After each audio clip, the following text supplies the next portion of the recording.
Saudações a todos. E para nossa reflexão, nós vamos buscar no Evangelho segundo o Espiritismo, no capítulo Bem-aventurados os Misericordiosos, que é o capítulo 10º, em que Kardec nos traz uma página de Simeon, que foi recebido em Bordeaux, 1862, perdão das ofensas. Quantas vezes perdoarei ao meu irmão?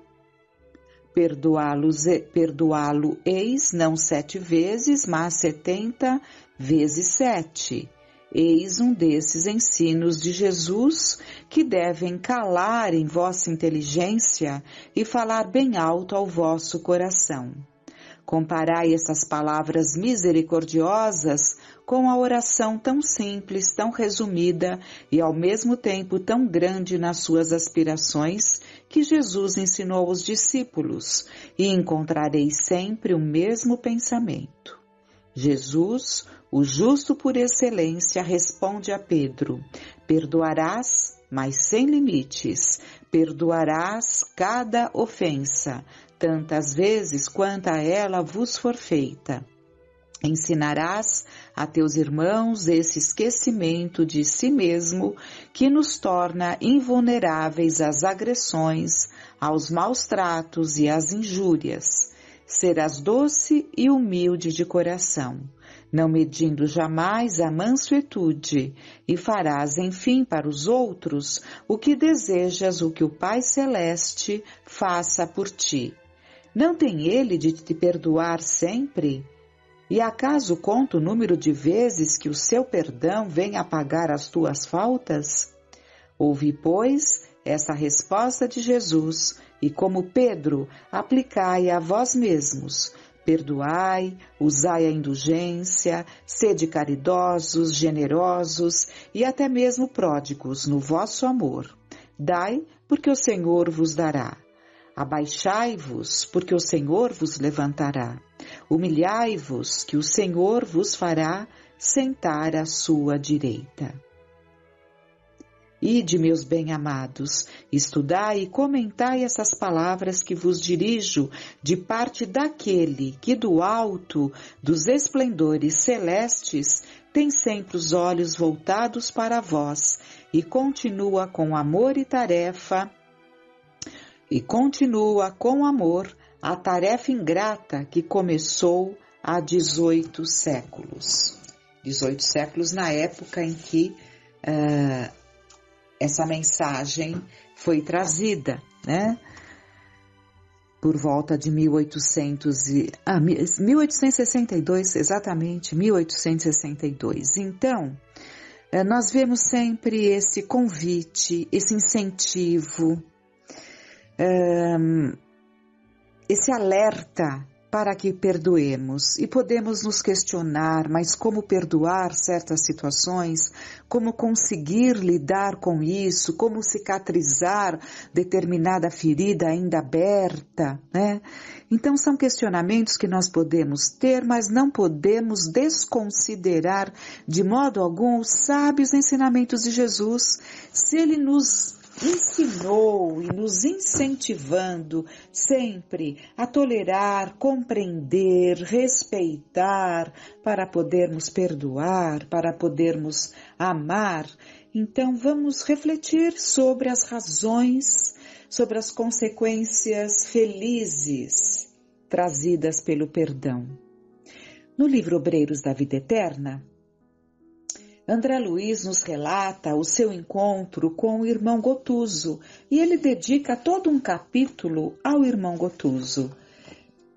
Ele se sente muito atraído por esse irmão Gotuso, que tinha sido também um médico aqui enquanto encarnado, e encontrava-se na Casa Transitória Fabiano de Cristo, fundada pelo nosso Frei Fabiano, né, e dirigida por irmã Zenóbia, alternando com o irmão Galba,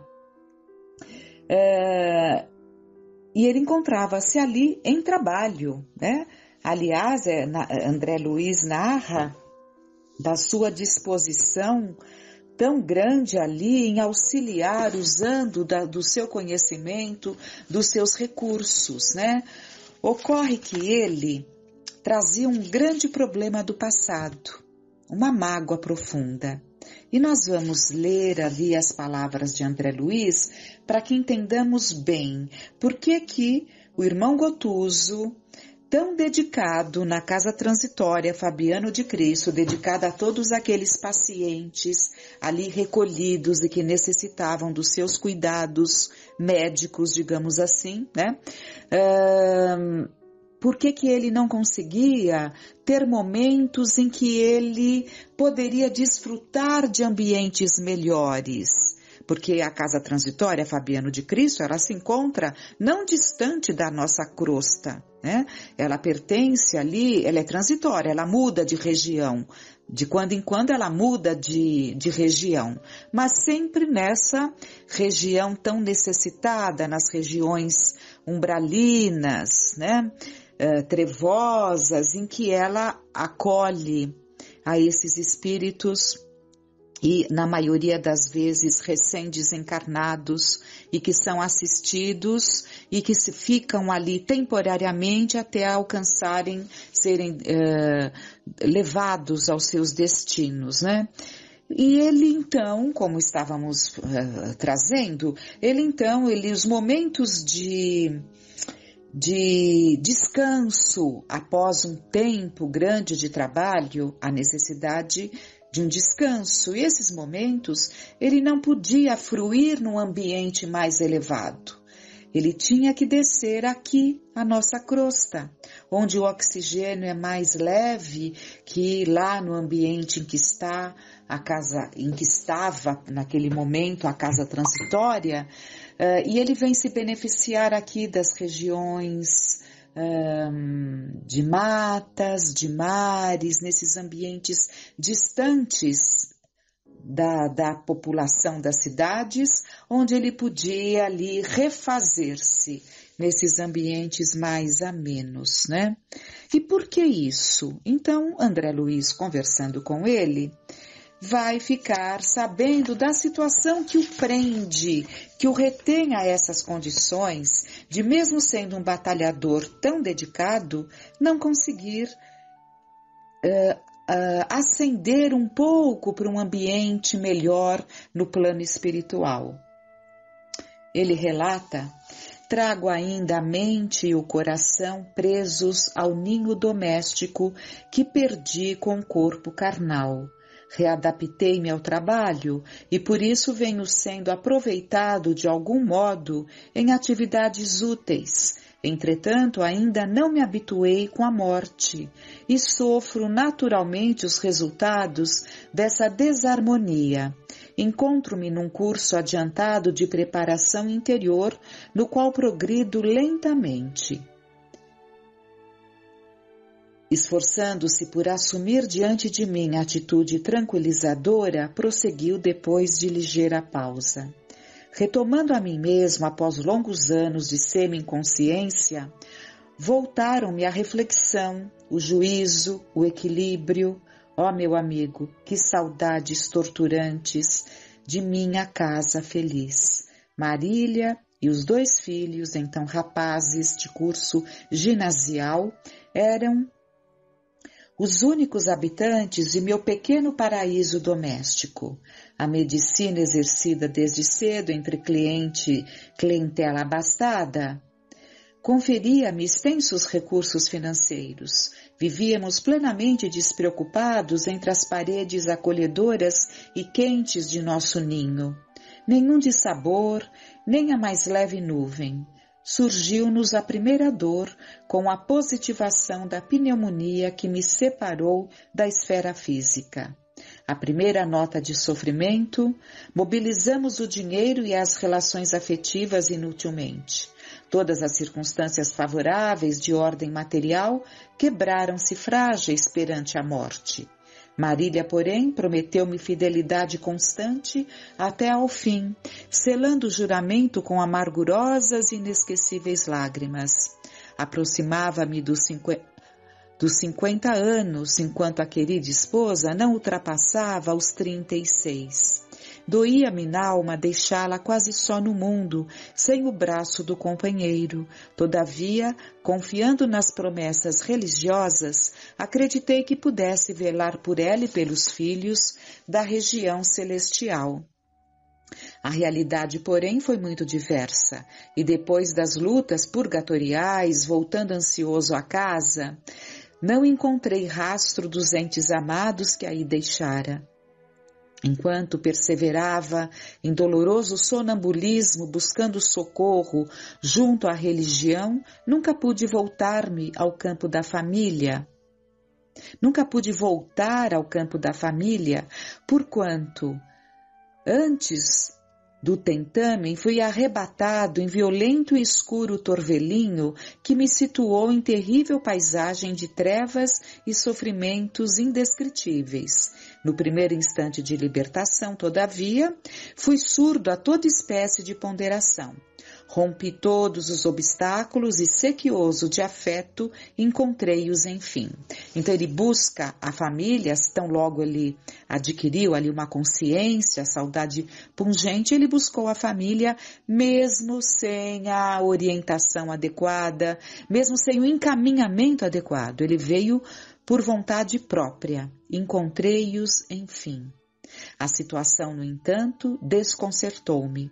Primo Carlos, que sempre me invejara a abastança, insinuara-se em casa a título de proteger-me os interesses e desposou-me a companheira, perturbou o futuro de meus filhos e dissipou-me os bens, entregando-se em seguida a criminosas aventuras comerciais. Quase voltei ao primitivo estado de desequilíbrio mental, ajuizando os acontecimentos imprevistos. Após prantear a posição dos meus rapazes, convertidos em agenciadores de maus negócios, encontrei Marília justamente no dia imediato ao nascimento do segundo filhinho do casal. Ajoelhei-me em soluços ao pé do leito humilde em que repousava e perguntei-lhe pelo patrimônio de paz que ao partir lhe depositara confiante nas mãos. A infeliz, fundamente desfigurada, não me identificou a presença, nem me ouviu a voz, mas lembrou-se intensamente de mim. Contemplou o pequenino que dormia calmo e caiu em pranto convulsivo, provocando a presença de Carlos, declarando-se angustiada, nervosa. Quando vi chegar o invasor, irascível e detestado, recuei, tomado de infinito horror. Não tive forças. Era isso que me aguardava após tamanha luta? Deveria conformar-me e abençoar os que me feriam? O quadro era excessivamente negro para mim. Em prejuízo de meu espírito, desfrutar uma existência regular com todos os desejos atendidos. Não me iniciara no ministério da tolerância, da paciência, da dor. E por esse motivo, meus sofrimentos assumiram assustadoras proporções. A falta de preparo para as decepções, né? O desprendimento necessário por amor. Bom, Gotusa enxugou as lágrimas que lhe correram abundantemente dos olhos e, em vista da impressão forte que o seu pranto me causava, terminou. Quase 10 anos são decorridos e minha mágoa continua tão viva como na primeira hora. E o André Luiz, então, tenta de alguma forma trazer ali ponderações, né? E tenta colocar, por que razão condenar a companheira de luta? E se fôssemos nós os viúvos, quem poderia afiançar que não teríamos sido pais novamente? Não se prenda por mais tempo. O velho egoísmo humano é criador de cárceres tenebrosos. E ele continua discorrendo, Gotuso, falando que ele tem se entregado ali ao trabalho ativo, né? Mas não consegue curar essa mágoa. É como ele fala, quase 10 anos são decorridos e a minha mágoa continua tão viva como na primeira hora. Então aqui fica um aprendizado muito grande para nós, no sentido de que o quanto devemos trabalhar esses sentimentos que nos corroem. Chamamos às vezes de melindre, outras vezes mágoa, quando não, né? Quando não, quantas vezes essa mágoa está também de mãos dadas com ódio, né? Mas a mágoa, o melindre, já são suficientes para nos prender, para nos estagnar, para impedir o nosso progresso. É o que acontece com Gotuso.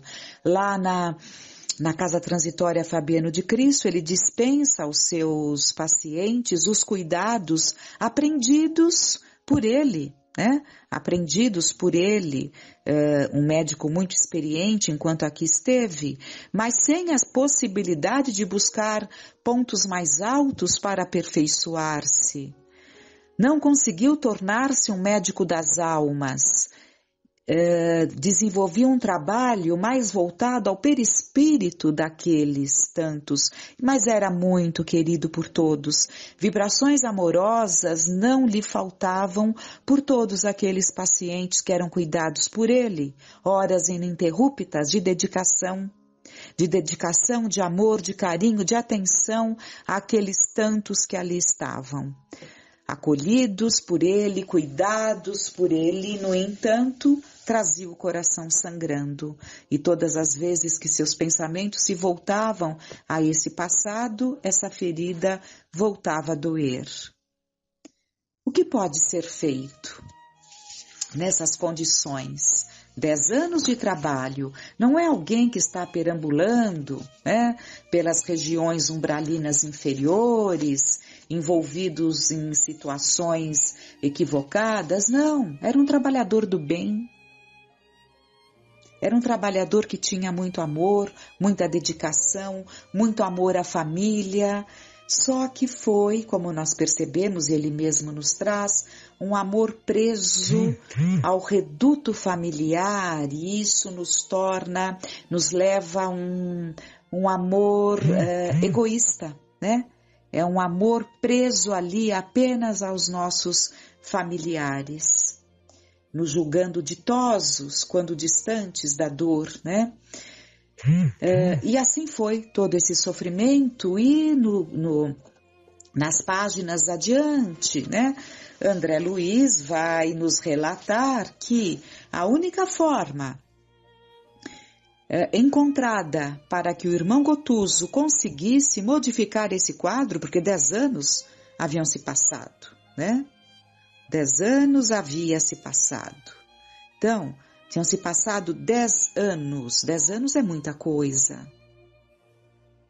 Com boa vontade, com dedicação. Qual seria, então, a forma de se vencer essa situação?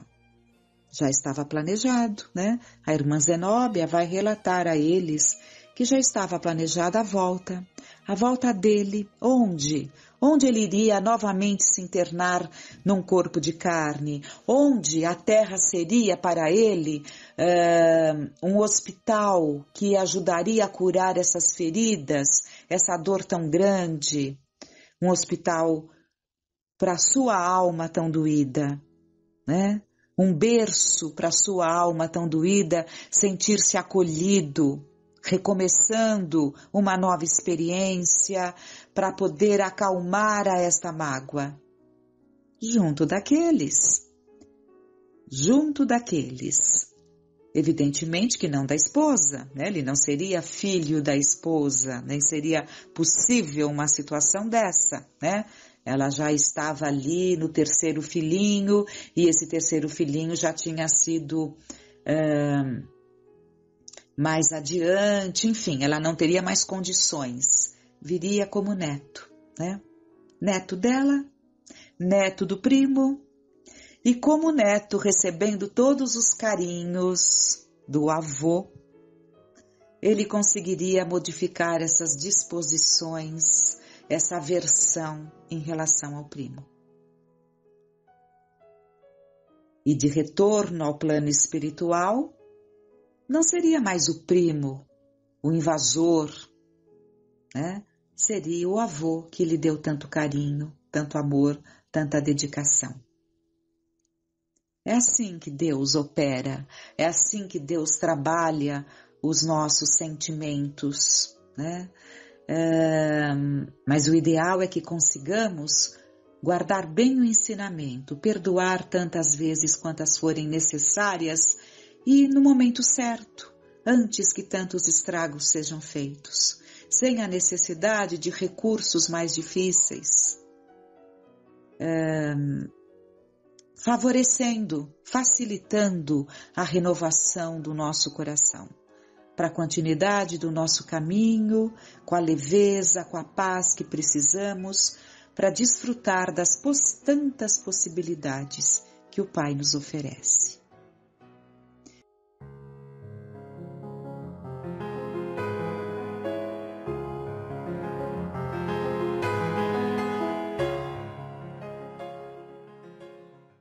Olá pessoal, tudo bem? Vamos começar o nosso estudo fazendo a prece, agradecendo a Deus e a Jesus por mais uma semana, pedindo que nos fortaleçam, que a nossa fé não vacile. Pai nosso que estais nos céus, santificado seja o vosso nome, venha a nós o vosso reino, seja feita a vossa vontade, assim na terra como no céu. O pão nosso de cada dia nos dai hoje, perdoe as nossas dívidas, assim como perdoamos os nossos devedores. E não nos deixeis cair em tentação, mas livra-nos de todo o mal, que assim seja. Graças a Deus e a Jesus. Nós vamos começar um estudo novo com o livro Alguém me tocou, porque eu senti que de mim saiu poder. Esse é o subtítulo. O autor é José Carlos de Luca. Vamos manter a proposta da evangelioterapia. Vamos entender melhor os encontros que Jesus teve com muitos personagens. Lembrando que muitos deles somos nós. Vamos entender esses encontros, os diálogos, tentando compreender de forma mais profunda, né, o que o psicólogo Jesus conseguia passar nesses contatos. Né? Vamos entender que nós podemos usar isso no nosso dia a dia da melhor forma possível, mas é preciso que a gente observe. Né? Observe o próprio comportamento e observe as nossas reações no contato com as pessoas e em determinadas circunstâncias. Vamos lá. Senhor, tu me olhaste nos olhos a sorrir, pronunciaste meu nome lá na praia. Eu larguei o meu barco junto a ti, buscarei outro mar. Esse é um trecho da canção A Barca, de Cesário Gabarim. Na introdução que o autor faz, José Carlos de Luca, temos o título Breves Palavras. Comecei a escrever este livro na manhã de Natal de 2011. Eu senti a necessidade de aprofundar minha relação com Jesus. Escrever um livro sobre seus ensinamentos seria um bom começo para isso. E o dia de Natal era uma boa data para iniciar o projeto.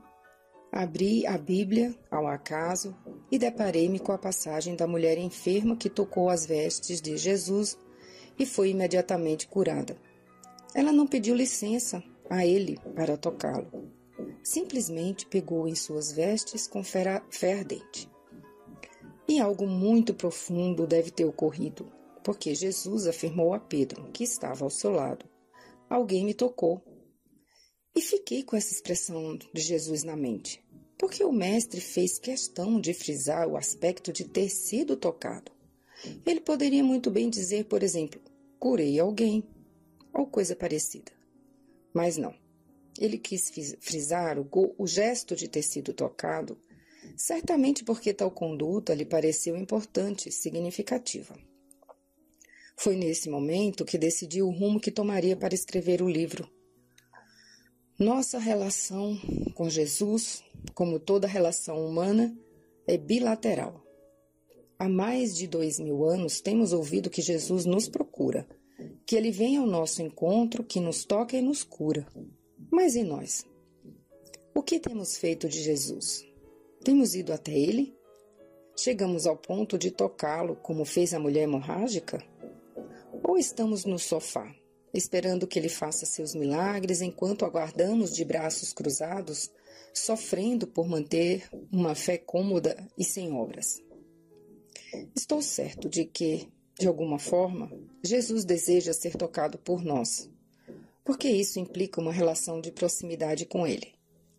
Tocamos as pessoas que estão próximas a nós. Você não consegue tocar quem está distante.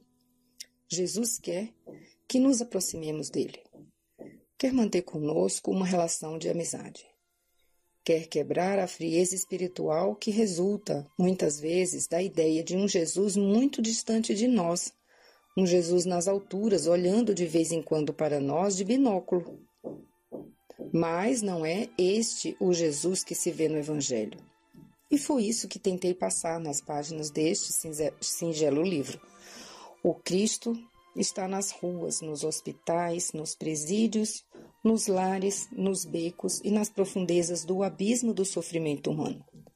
E se você está com este livro nas mãos, é certo que ele esteja também ao seu lado, esperando quanto antes também ser tocado por você. Se eu conseguir pelo menos promover esse encontro entre vocês, meus esforços já terão valido a pena. Minha vida não será mais a mesma. Com todo o meu carinho, José Carlos de Luca, inverno de 2012. Então, é muito apropriado que a gente esteja também começando esse estudo um mês antes do período do Natal.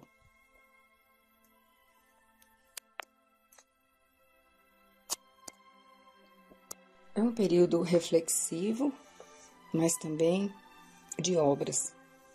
Vamos sair do sofá. Alguém me tocou, porque eu senti que de mim saiu poder. Jesus está em Lucas 8,46.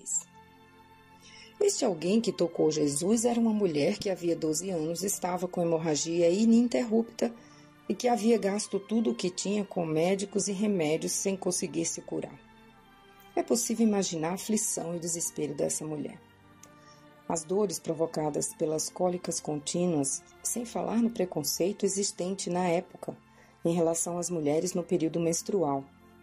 Acreditava-se que elas se tornavam espiritualmente impuras nessa fase, e por isso não podiam tocar as pessoas, tampouco ser tocadas. Jesus caminhava espremido entre a multidão, e aquela mulher enferma e desesperada, mas ardente na fé, foi ao encontro do mestre e, sem que ele visse, tocou a barra de sua roupa, e imediatamente o sangue parou de escorrer. Jesus afirmou que alguém o havia tocado, pois sentiu que dele se desprendeu uma força, um poder. 12 anos de sofrimento foram liquidados em talvez não mais do que 12 segundos de contato com Jesus. Ela se apresentou a ele e lhe contou a razão pela qual havia tocado suas vestes e como havia sido logo curada. E o mestre afirmou: minha filha, você sarou porque teve fé. Vá em paz. Eu me pergunto por que aquela mulher, com um gesto tão simples, alcançou cura tão prodigiosa. Tenho certeza de que não foi o mero gesto exterior de tocar as vestes de Jesus que possibilitou sua cura. O mestre não diz que ela foi curada porque o tocou, mas porque teve fé. E fé é um sentimento de confiança que se deposita na realização de determinada coisa. Isso é uma passagem que pode ser encontrada no Evangelho segundo o Espiritismo. Essa frase que acabei de ler. Portanto, a fé depende unicamente da nossa atitude interior de confiança em Deus e em nós mesmos.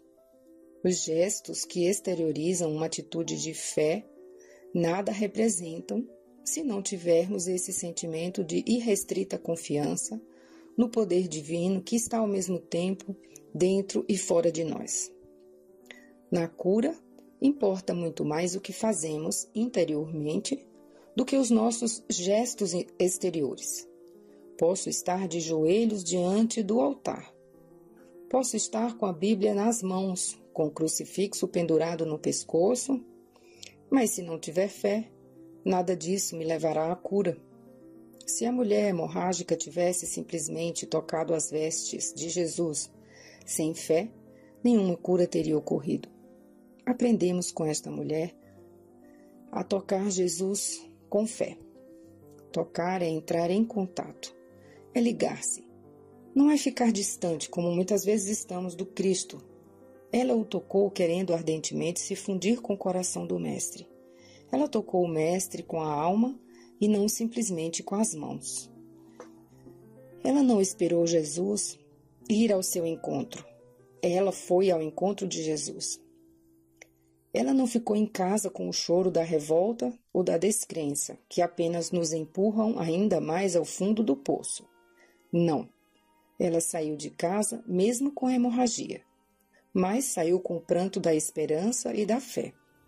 E vencendo a multidão que se aglomerava em torno do Cristo, conseguiu tocá-lo sem mesmo lhe dirigir previamente qualquer palavra ou solicitação.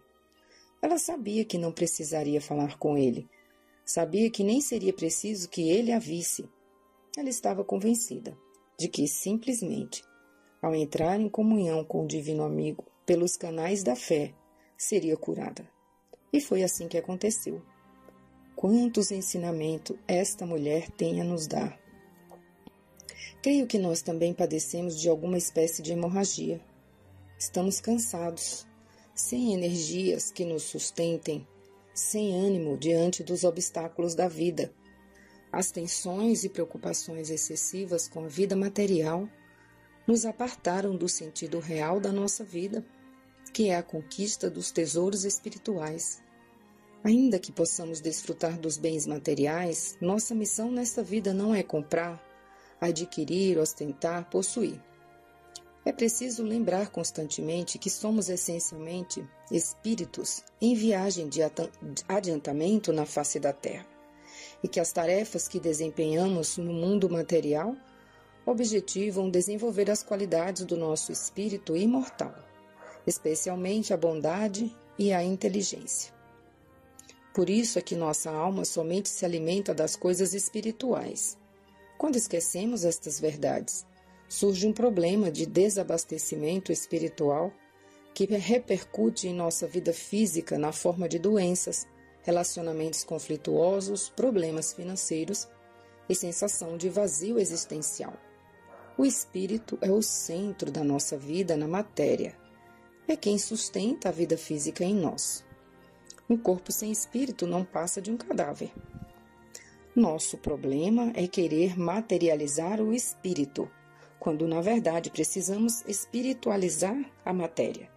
Daí porque uma vida centrada apenas em seus próprios interesses, egoísmo, e voltada exclusivamente aos valores terrenos, ou materialismo, deixará o espírito desvitalizado com todas as consequências a isso inerentes na esfera física. Esta era a doença espiritual da mulher hemorrágica, e por que não dizer, da grande maioria de nós. Aquela mulher se cura quando, pelos canais condutores da fé, se liga à fonte amorosa de Jesus. Tocar as suas vestes é o simbolismo de tocar o coração de Jesus. Ela entrou em contato com o amor do Cristo, alimentou-se da poderosa energia do Mestre, saciando a fome de seu espírito carente de amor. E nós também podemos fazer o mesmo.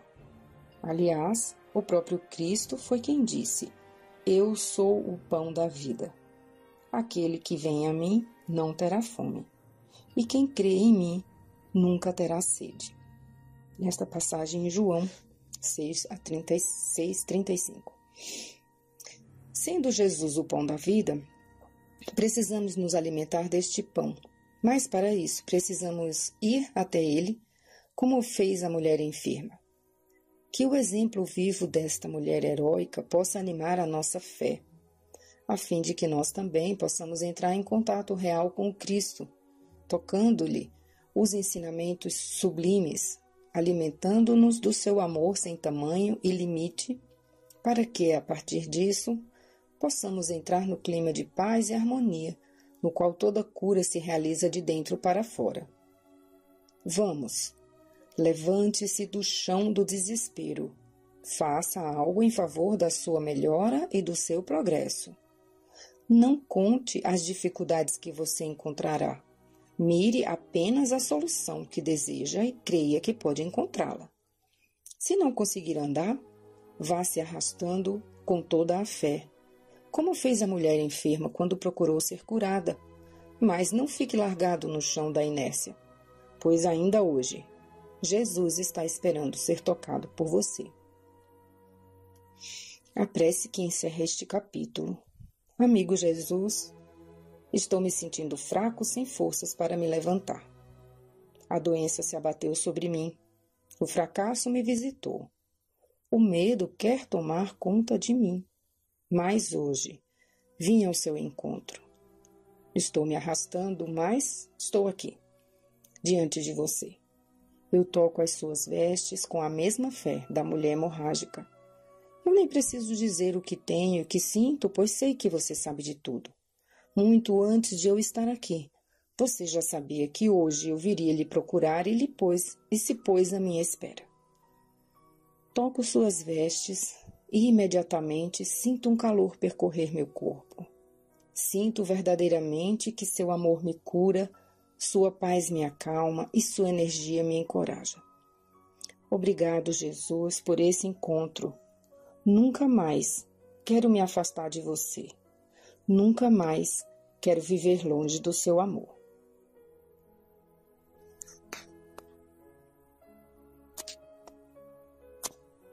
Muito lindo, né? Vamos começar o capítulo 2. Dor é aprendizado. Felizes os que choram, pois Deus os consolará. Jesus, em Mateus 5:4. Há aparente contradição neste ensinamento de Jesus. Como é possível alguém ser feliz se está chorando? Quem chora provavelmente está triste. E se está triste, não poderia estar feliz. Mas a contradição desaparece quando lemos a parte final da frase. Os que choram são felizes porque Deus os consolará. A consolação alivia o choro, faz secar as nossas lágrimas, pois traz a luz da verdade sobre o nosso pranto. E Jesus afirmou que quando conhecemos a verdade, esta verdade nos liberta. Está em João 8:32. A consolação prometida por Jesus resulta da compreensão da justiça das...